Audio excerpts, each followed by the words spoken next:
Good afternoon, everybody. What I wish I knew when I became a principal. Now, I don't know whether that's supposed to be regretful or I've learned a lot along the way, because I've been at 5 schools and I have had the most amazing career, and I'm very ancient, and I represent another era, and hopefully I have come into the modern age with a few bits of help along the way. I have been a principal in a rural setting, in an urban setting. I've headed a very, very traditional school I'll talk about in a minute. I've headed brand new schools. I'm passionate about girls' education, but I did do a few detours into co-ed schools just so that I knew all about that. And I have worked with children from privileged backgrounds, and at the Oprah School I worked with children who were from the poorest of the poor. And I have learnt an awful lot along the way. And the most important thing, I think, to take into account is that context matters.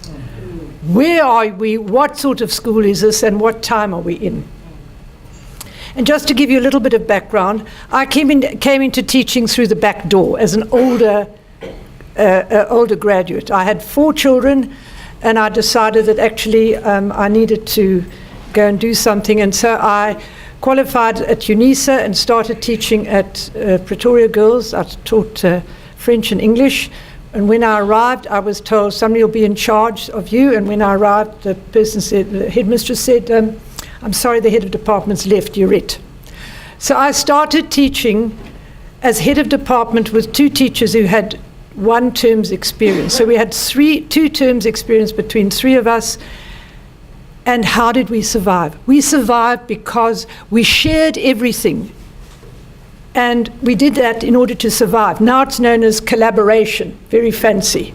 But in those days it was just survival.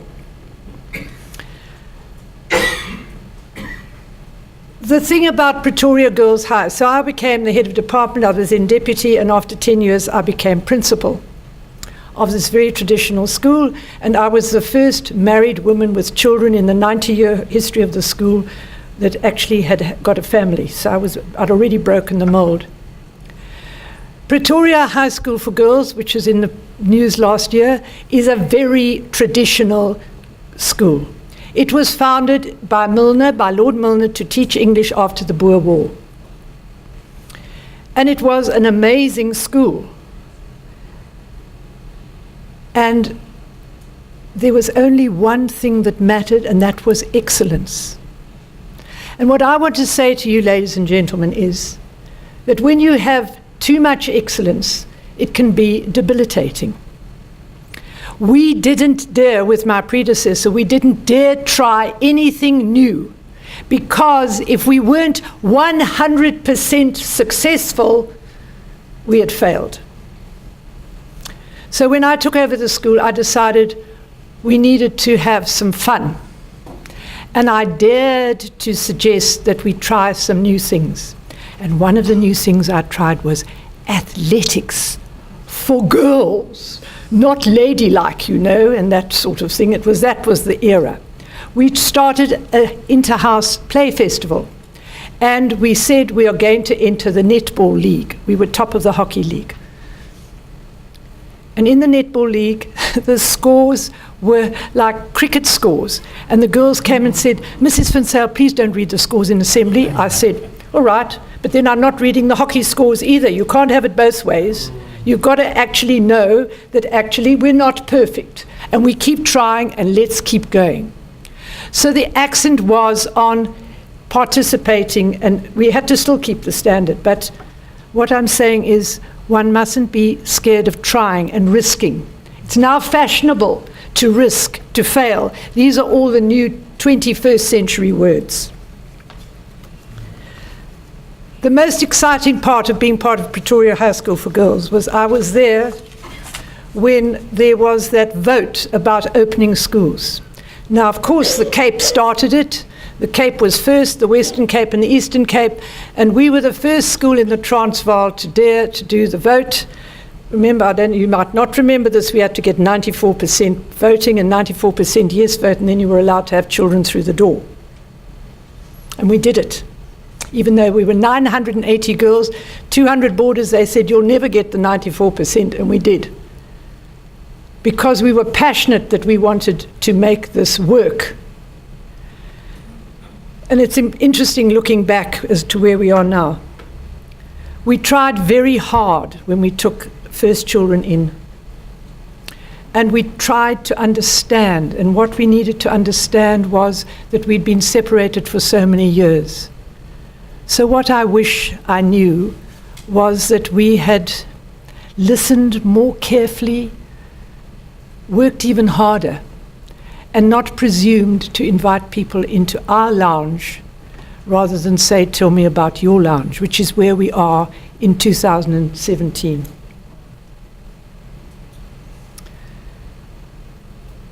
We tried very hard to make the school a new place. And I'd just like to give an aside that one of the things we got right in 1991 was we got the hair policy right. All that stuff only happened after I left. I do like to say that. And then I left Pretoria Girls because I had the challenge of going to found a girls' school on a boys' campus. I thought it was going to be a piece of cake. I had 17 years in a girls' school. There was the boys' school. I knew what I was going to do. But what I wish I knew was I wish I had realized the power of testosterone. I was married. I had a son. I had brothers. But I did not realize how powerful and strong and determined and competitive men were. And there we were. There was this vision of having the girls on the boys' campus. And we had joined together for some lessons, and then we were going to go off and do our own thing. But the boys expected the girls to be like them. And I said, excuse me, this is 1995. This is the new South Africa. We are going to be different. Why were we different? Well, we believed that there were some outmoded male things that we needed to get rid of, such as prefects and badges and academic blazers. And we were looked at and they said, well, and we said, no, it's all right, it's a woman's thing, so just let us do it for the moment, it's a woman's thing. And we got away with it to start with. So we advocated process over results. Although we did beat the boys' school at the end of when the first grade 8 class came through, they said, no, we're going to keep the results separate because we're nervous. And then we beat them. Then now, ever since then, they've put them together, the results. We chose collaboration over competition. We chose informal over formal. We had committees, not prefects. And you know what? After I left that school, it was taken to the equity court by a parent who said that the girls' school was discriminating because it didn't have academic blazers. And the girls' school lost the case. And we didn't have enough money to fight into the Supreme Court.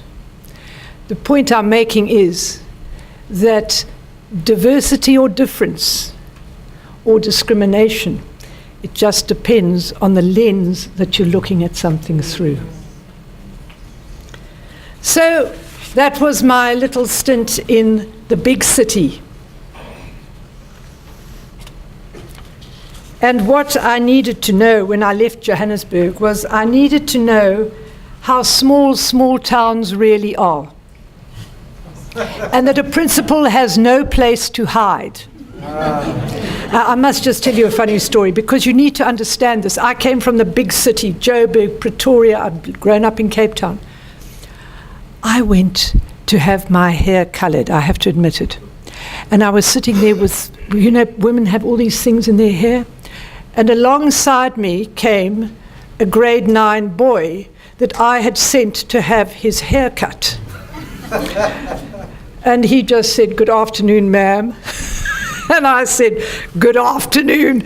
So what I'm saying is a principal has no place to hide in a small town. Stanford Lake College was just 2 years old when I arrived there and was being sued by Stanford University in the United States. Why? Because of the name. Why? Because it was the time of the internet. And suddenly, when you typed in Stanford, you got Stanford College, Mkhube's South Africa. So they sent lawyers to argue with me. And I said, "You know, we're poor, we're African, and we're passionate about what's happening here. We'll change the name to Stanford Lake, but would you mind paying for the costs of changing our brand?" "Oh, sure," they said, "that's perfect." And off they went. And we got our changed branding, and Stanford were happy, and so were we. So it's those little battles that you have to fight. I wish I knew about the different sorts of courage that you need to have as a principal. If you are working in a small school in a large community, a principal needs to show that small is beautiful. You need to dare to be creative, to trust your talented teachers. At Stanford Lake, though they bulldozed the top of the hill flat to make a rugby and cricket field, we couldn't compete. And so instead we focused on the lake at the bottom, and we introduced an adventure program combining entrepreneurship and technology. It was called the Dream and Do program, and it's now all over South Africa. And there we built the highest, tallest, freestanding climbing tower in southern Africa. And I was always preaching on about you need to risk, you need to trust. And on the opening day, the little grade boy was standing there very cheekily and said, "Mrs. Van Zyl, it's my turn to belay you down when you're going to abseil from the top." So of course I just said, "No, of course, I didn't think I was going to be part of that part of the ceremony," but he caught me because I had to be a role model. So I had to climb up this tower, or I think we were taken up in some sort of machine, and then I had to abseil off with this little boy belaying me. But what I'm saying is it's about trust. It's about building trust and risking. I'm a great one for you need to risk, you need to try, and you need to dare to fail, although I'm glad I didn't fail when I was coming down.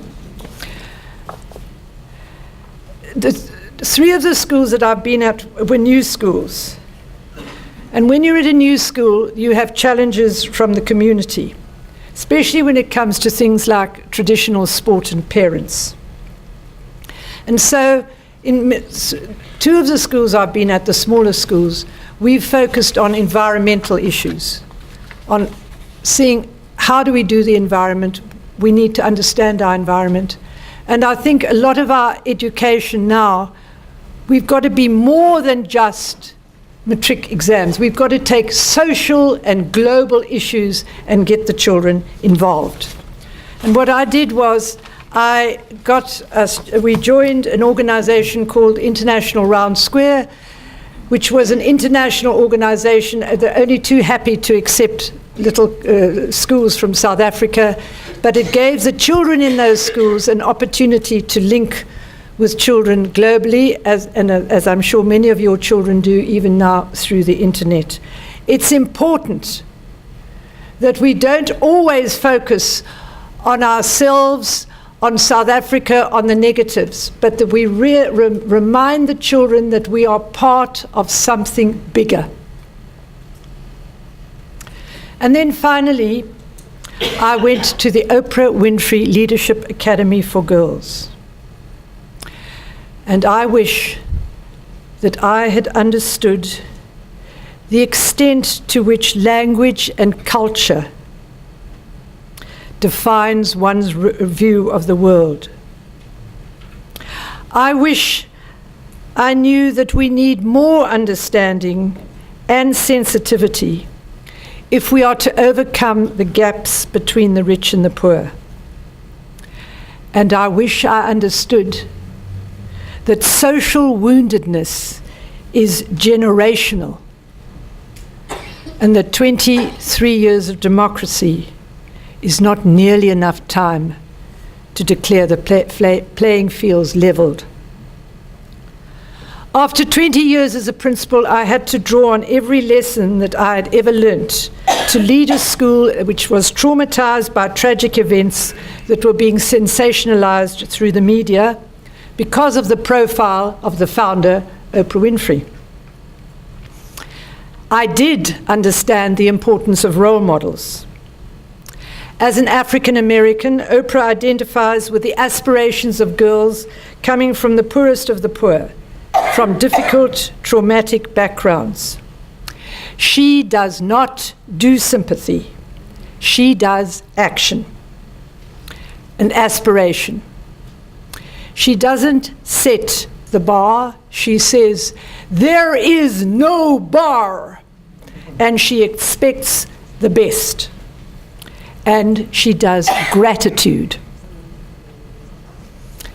To break the cycle of poverty, you have to change the trajectory of children's lives. You do that by role modeling, hard work, commitment, passion, energy, enthusiasm, yes, and fun. You do not give, but you support. You set clear goals, and you have old-fashioned values like commitment, meeting deadlines, and earning respect and trust. It sounds trite, but in a world of change, children, especially children from vulnerable backgrounds, need to trust, to understand the limits, and most of all, to believe that their aspirations will be met. So my vision has developed and has grown, and although I'm no longer a principal, I have the privilege of working with many of you.